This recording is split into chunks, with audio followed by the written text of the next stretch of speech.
Hello दोस्तों, मेरा नाम किरण है और मेरी उम्र 25 साल हो चुकी है। अब तक मेरी शादी नहीं हो पाई है। कुछ समय पहले हमारे घर में एक लड़का किराए पर रहने आया था।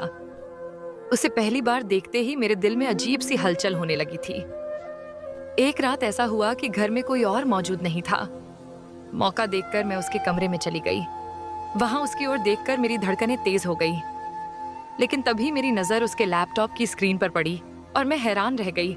उसे गई यह महसूस होते ही कि मैं क्या देख रही थी। वह भी मुझसे खुद को रोक नहीं पाया।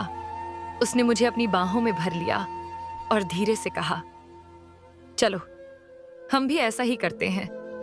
आज मेरे मामा की बेटी की शादी थी। घर में बहुत चहल पहल थी। हर कोई अपने अपने काम में व्यस्त था और घर में मेहमानों का तांता लगा हुआ था। उसी दौरान मेरी सहेली जो शादी में आई हुई थी मेरे कमरे में आ गई। उसने मुझे देखकर कहा, रिया की भी शादी हो रही है। वह तो तुमसे 6 साल छोटी है। तेरी मामी ने अपनी दोनों बेटियों की शादी करवा दी, लेकिन तुझे घर पर ही बैठा रखा है। किरण, तेरी उम्र 25 साल से दाल होने चुकी है इनमें। धीरे धीरे तेरी जवानी ढल जाएगी। मुझे नहीं लगता तेरी मामी तेरी शादी करवाएगी। इसी शादी में क्यों ना तेरी राय किसी अच्छे लड़के को ढूंढ ले। उसकी यह बात सुनकर मेरा मन भारी हो गया। वह बात तो सच कह रही थी। उसकी खुद की शादी को कई साल हो गए थे और उसके 2 बच्चे भी थे, लेकिन मैं अब तक कुंवारी थी। अगर मेरे मम्मी पापा जिंदा होते तो शायद अब तक मेरी शादी हो गई होती और मेरा भी अपना एक घर बस गया होता। मगर मम्मी पापा के गुजर जाने के बाद मामा मामी मुझे अपने साथ ले आए। उसके बाद से ही घर के सारे काम मेरी जिम्मेदारी बन गए। उनकी बेटियां आराम से पढ़ाई करती रहीं, जबकि मेरी पढ़ाई इंटर के बाद ही रुक गई। मैंने कभी कॉलेज का मुंह भी नहीं देखा। अगर पढ़ाई पूरी करती तो शायद कहीं नौकरी भी मिल जाती और मुझे इस तरह घर में बैठे रहना नहीं पड़ता। हालांकि मैंने नौकरी ढूंढने की कोशिश की थी, लेकिन मुझे कहीं भी काम नहीं मिला। मैं अपनी किस्मत को कोसते हुए तैयार होने लगी। आईने में खुद को देखते हुए सोचने लगी कि अब मुझ में वह चमक नहीं रही जो कभी हुआ करती थी। बचपन में मेरे अंदर आत्मविश्वास और जोश था, लेकिन उम्र के साथ वह सब खत्म होता गया। अब कौन मुझे पसंद करेगा? यह सोचते सोचते मेरी आंखों से आंसू बहने लगे। तभी मेरी सहेली मेरे पास आकर बोली, किरण, तू अपनी किस्मत को लेकर उदास मत हो। मेरी सलाह मान। तेरी मामी कभी तेरी शादी नहीं करवाएगी। वही तुझसे सिर्फ घर का काम करवाना चाहती हैं। उनका बेटा तो है नहीं। बुढ़ापे में तुझे ही अपना सहारा बनाएंगी। वह तेरे दहेज पर एक भी पैसा खर्च नहीं करेंगी। लेकिन तू चाहो तो अपनी किस्मत खुद बदल सकती है। बस तुझे अपने अंदर आत्मविश्वास लाना होगा। उसकी बातों ने मुझे सोचने पर मजबूर कर दिया। शायद वह सही कह रही थी। मेरी किस्मत मेरे हाथ में थी और अब मुझे खुद के लिए कुछ करना था। मैंने कहा, मैंने यह सब कभी नहीं किया।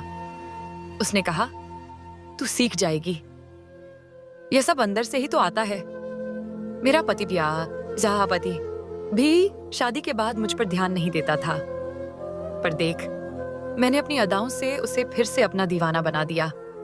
तू भी कर सकती है। शादी में आए मेहमानों की ओर देखने लगी, लेकिन मुझे कोई ऐसा लड़का नहीं दिखा जो मेरे लायक हो। मेरी उम्र के लड़के तो पहले से शादीशुदा थे।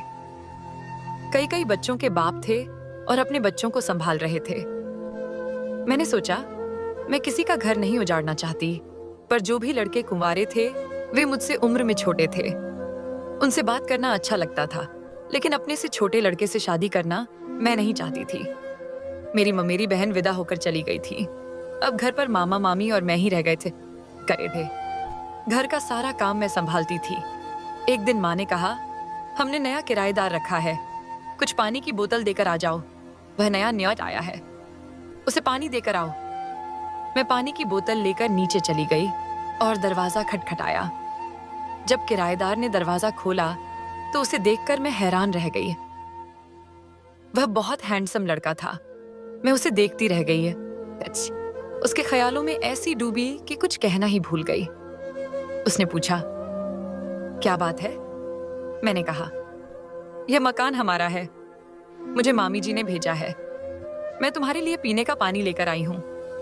तुम आज शिफ्ट हुए हो, इस वजह से मामी ने कहा है कि आज का खाना भी भिजवा देंगी ताकि तुम्हें तकलीफ ना हो। उसने मेरा शुक्रिया अदा किया और अंदर आने को कहा, लेकिन ना जाने क्यों मुझे घबराहट होने लगी। मैंने कहा, मुझे खाना बनाना है, मैं ऊपर जा रही हूँ। इतना कहकर मैं भागती हुई सीढ़ियों पर चढ़ गई।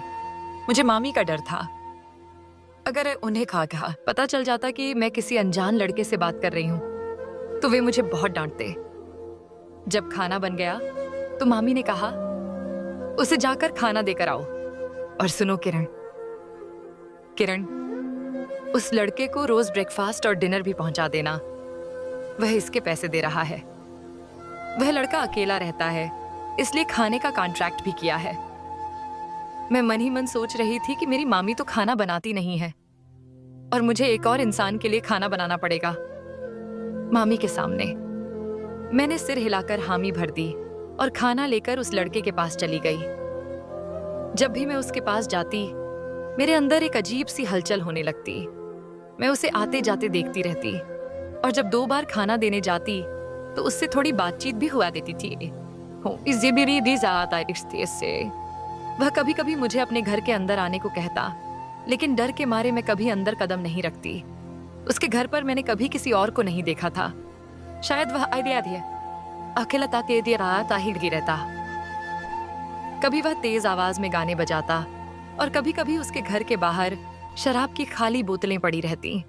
वह अपनी ही दुनिया में मस्त रहता था। एक दिन मैंने अपनी सहेली सिमन को उसके बारे में बताया। सिमन ने कहा, अब और देर मत कर, जल्दी से उसे फंसा ले। मैं तुझे तरीका बताती हूँ कि लड़कों को कैसे फंसाते हैं। उसकी बातें सुनकर मैं हैरान रह गई। मैंने उससे कहा, तुझे डर लगता है? उसने हंसते हुए कहा, डर कैसा? तेरी भी तो अपनी जरूरतें हैं क्या? मामी सारी जिंदगी तुझे घर में यूं ही बैठा कर रखेंगी? उसकी बातें सुनकर मैं घर तो आ गई लेकिन उसकी कही बातें मेरे दिमाग में घूमती रहीं। कुछ दिनों बाद एक दिन मामी ने कहा, आज हम शादी में जा रहे हैं, कल सुबह तक लौटेंगे। तुम राकेश को खाना देना मत भूलना। मैंने हामी भर ली। मैंने अपने और राकेश के लिए खाना बनाया और सोचा कि उसे खाना देकर आती हूँ।